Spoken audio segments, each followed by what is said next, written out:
Cowboy Bebop. You know, that awesome and influential anime from the 90s turned into an awful Netflix live-action series? Yeah, that anime. Anyways, we're not talking about the anime, though. Go watch it if you have not. It's really good. The figure we're going to be talking about is from that anime, and it was made by BST AXN. They make anime figures, but not like the $100 ones you usually see, but like the $15 to $20 ones. The box is really nice for being the thing that's meant to sell you the figure. You got the window that shows the figure with all of his accessories, and it's appropriately themed after the anime. The left side is a picture of Spike with his gun out, and the right just shows more of the window, so nothing special there.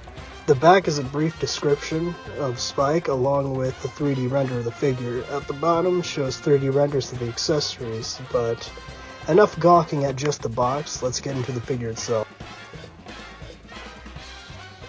It looks really good. He looks like how he did in the anime, which is great for a figure that's in the $15 to $20 range. The only inaccuracy is that he could be a little more bulky in his upper torso, which he kind of was in the anime.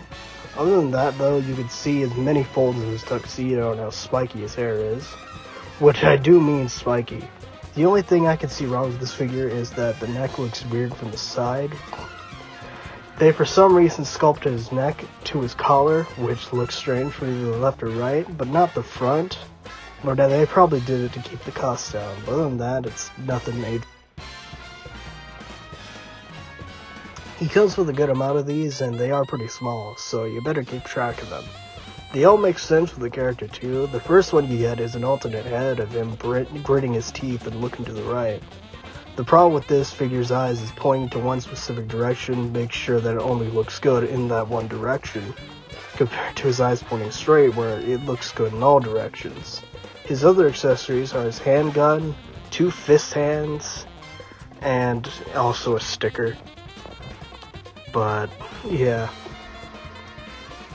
But what's accessories if you can't pose with them?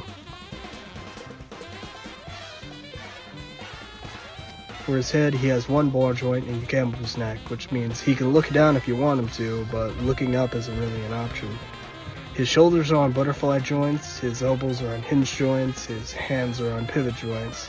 His right hand that's relaxed doesn't move very though, so be careful with that. His torso is on a ball joint, so you can get a pretty good ab crunch. He's got swivel joints in his upper thighs, and his knees are double jointed. His feet are on pivot joints, but only one of them actually work.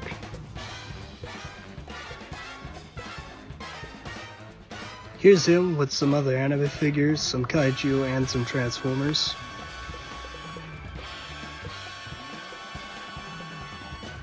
This figure is really good, and I would recommend getting it if you like the anime. It's a cheap option if you can't afford the SH Figuarts version.